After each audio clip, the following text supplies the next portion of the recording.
استاد حضرت مولانا محمد عالمگیر صاحب رحمۃ اللہ تعالیٰ سے درخواست کرتے ہیں تشریف لائیں اور اظہار خیال فرمائیں۔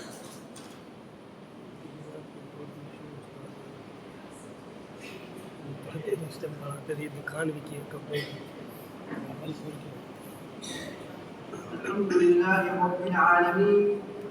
والصلاة والسلام على سيد الأنبياء والمرسلين وعلى آله وأصحابه أجمعين أما بعد۔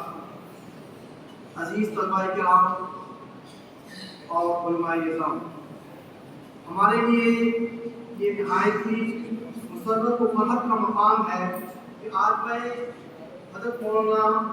مفتی محمود الرحمان صاحب قاسمی کے ادارہ میں حاضری کا موقع ملا ہے۔ حضرت مفتی صاحب حالانکہ ہمارے زمانے میں، ہمارے طالب علم کے زمانے میں مظاہروں میں موجود تھے، لیکن اتنی شناشائی وغیرہ نہیں تھی، لیکن فارغ ہونے کے بعد ہمارے کچھ اساتذہ کرام اور اکثر قوا میں پڑھانے والے حضرت مولانا نظام الدین صاحب قاسمی یہ حضرات اور مولانا الیاس صاحب رحمۃ اللہ علیہ کیونکہ اللہ کے پیارے ہو گئے، مولانا جمیل صاحب یہ حضرات سے مفتی صاحب کے متعلق بہت ساری چیزیں سننے اور سمجھنے کا موقع ملا۔ اور مولانا نظام الدین صاحب چونکہ ہمارے بڑے قریبی دوست اور ساتھی ہیں اور ہمیشہ ان کے ساتھ میں رہنا اٹھنا بیٹھنا ہے، اور حضرت مفتی محفوظ صاحب کے وہ بہت قریبی دوست ہیں، اور کئی مرتبہ وقت کو تشریف لائے تو ہم چونکہ ان کا قیام مولانا نظام الدین صاحب کے ساتھ میں رہتا تھا اور مولانا نظام الدین صاحب میں ان کے ساتھ میں رہتا تھا، اس لیے حضرت مفتی صاحب کو میں بہت قریب سے دیکھا، اور مولانا نظام الدین صاحب کے زمانی ان کی جو عزائم ہے، ان کے مدرسے کے متعلق جو ایک خیالات تھے اور مدرسے کو جہاں تک پہنچانا چاہتے تھے اس کو قریب سے سننے اور سمجھنے کا موقع ملا۔ میں اس سے پہلے بھی یہاں پہ حاضر ہو چکا ہوں، لیکن میں یہاں حاضر ہونے سے پہلے کئی مرتبہ بلکہ پوری تفصیلات ہم اس مدرسے کے متعلق معلومات رکھتے ہیں،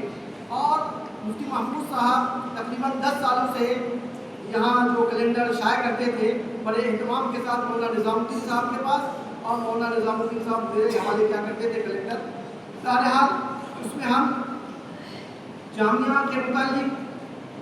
جو چیزیں ہیں، یہاں کے طلباء جو تعلیمی سرگرمیاں ہیں، اور یہ مفتی صاحب جو اس علاقے میں جو کام کرنا چاہتے تھے اس کو بہت قریب سے ہم نے دیکھا ہے۔ مفتی صاحب کا تعلیمی سرگرمیاں، مفتی صاحب کی میدان صرف تعلیم کو اپنا میدان نہیں بنایا بلکہ پورے علاقہ کے لیے، پوری ملت کے لیے، پوری مسلم قوم کے لیے جس اعتبار سے وہ خدمت کر سکتے ہو، چاہے وہ تعلیمی میدان ہو، چاہے وہ سیاسی میدان ہو، چاہے وہ رفاہی میدان ہو، ہر اعتبار سے وہ خدمت کرنے کی انہوں نے کوشش کی۔ جامعہ کلکوا کا پورے ہندوستان کے اندر ہر 4 سال میں مسابقات منعقد کیے جاتے ہیں ملک کے مختلف حصوں میں، اور بہار میں بھی کئی مرتبہ مسابقات منعقد ہوئے۔ ان مسابقات میں مولانا محفوظ صاحب نے بڑھ چڑھ کر حصہ لیا، اور 2 یا 3 مرتبہ اپنے احاطہ کے اندر مسابقات جامعہ کی طرف سے، کلکوا کی طرف سے جو ہوتا ہے اس کو انہوں نے انعقاد کرنے کی کوشش کی۔ مولانا غلام صاحب بستانوی جو کلکوا کے بانی تھے، ان سے بڑے گہرے روابط تھے، اور ان کے جو عزائم تھے انہوں نے اپنے اسی اعتبار سے کیا کہتے ہیں اس جامعہ کو اسی اعتبار سے انہوں نے رکھنے کی کوشش کی۔ بہرحال ہمیں اس بات کی بہت خوشی ہے کہ اللہ تعالیٰ نے حضرت کو اس دنیا سے جانے کے بعد، چونکہ ہر انسان کی ایک عمر ہوتی ہے، یہ کوئی انسان دنیا میں ہمیشہ رہنے کے لیے نہیں آتا، انسان 50 سال 60 سال 70 سال کے اندر دنیا سے چلا جاتا ہے۔ ہمارے آبا و اجداد چلے گئے، جب وقت مقرر رہے گا ہم بھی چلے جائیں گے، تو دنیا میں کوئی انسان ہمیشہ رہنے کے لیے نہیں آیا ہے۔ حضرت مفتی صاحب کو عمر اگرچہ 60 سال بہت کم ملی، لیکن انہوں نے جو خدمات انجام دی اور اس خدمات کو جہاں پہ چھوڑے، ہمیں خوشی اس بات کی ہے اس میدان کو مولانا ظفر اقبال صاحب اور مفتی انصار صاحب نے اس کو نیچے ہٹنے نہیں دیا، بلکہ اس میدان کو آگے بڑھانے کی پوری کوشش کی، اور جو نظام تعلیم، تربیت اور طلبہ کی تعداد ہے اس کو بڑھانے کی انہوں نے کوشش نہیں کی۔ ہمیں امید ہے کہ جس طریقے سے مدرسہ ترقی کر رہا تھا حضرت مفتی صاحب کے زمانے میں، ان دونوں حضرات کی سرپرستی میں اسی طریقے سے آگے بھی ترقی کرتا رہے گا۔ میں پچھلے 2-3 سال پہلے مجھے حیدرآباد جانے کا موقع ملا۔ حیدرآباد میں 2 بڑے مدرسے بہت مشہور تھے، لیکن ان دونوں کے بانی مبانی اور جو اس مدرسے کو ترقی کرنے والے جو حضرات تھے وہ اللہ کے پیارے ہو گئے۔ میں جب وہاں پہ گیا مجھے بہت افسوس ہوا، جو اس زمانے میں ترقی ہو رہی تھی وہ ان کے بانی مبانی کے انتقال کرنے کے بعد وہ ترقی رک گئی، بلکہ وہ پیچھے کی طرف چلا گیا۔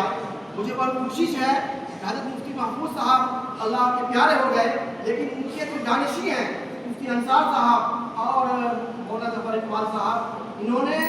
اپنی پوری کوشش کے ذریعے اس میدان میں آگے بڑھ رہے ہیں۔ ہماری دعا ہے اور آپ حضرات بھی دعا کریں کہ مدرسہ ہمیشہ آگے بڑھتا رہے، آج طلبہ کی تعداد جو ہے آگے ہمیشہ آگے بڑھتا رہے، اور نظام تعلیم و تربیت مستحکم رہے۔ اور اس نظام تعلیم و تربیت مستحکم کرنے کے لیے جس طرح اساتذہ کی محنت کی ضرورت ہے، اسی طریقے سے آپ بھی محنت مسلسل کرتے ہیں، کیونکہ مدرسہ نام صرف در و دیوار کا نہیں ہے، مدرسہ نام طالب علم کا ہے، مدرسہ کا نام انتظامیہ کا ہے، مدرسہ نام اساتذہ کا ہے۔ اگر تینوں حضرات مسلسل محنت کریں گے مدرسہ کا نام اونچا ہوگا، مدرسہ ترقی کرے گا، مدرسہ آگے بڑھے گا۔ اگر انتظامیہ سست پڑ جائے، طلبہ سست پڑ جائیں اور اساتذہ سست پڑ جائیں تو مدرسے کی ترقی رک جائے گی۔ اس لیے اس میدان میں ترقی کرنے کے لیے ہر ایک کو محنت کرنے کی ضرورت ہے، اساتذہ کو بھی، طلبہ کو بھی، انتظامیہ کو بھی۔ اللہ تعالیٰ اس مدرسے کو دین چوگنی رات چوگنی ترقی عطا فرمائے، اور جو باغ لگایا تھا حضرت مفتی محفوظ صاحب رحمۃ اللہ علیہ، وہ باغ آگے ہمیشہ ترقی کرتا رہے۔ آج بہار لیول پہ ہے تو ایک دن جس طرح پکل ہوا پورے ہندوستان کا ایک بڑا مدرسہ مانا جاتا ہے، آج یہ صرف بہار کے لیول پہ بڑا مدرسہ ہے، لیکن آپ حضرات کی محنت سے ہندوستان کا بڑا مدرسہ ہوگا انشاءاللہ۔ دعا کریں اللہ تعالیٰ ہم سب کو ترقی کے راہ پر کامزد فرمائے۔ آمین۔ جزاک اللہ خیرا و احسن الجزاء۔ یقیناً وقت اجازت نہیں دے رہا۔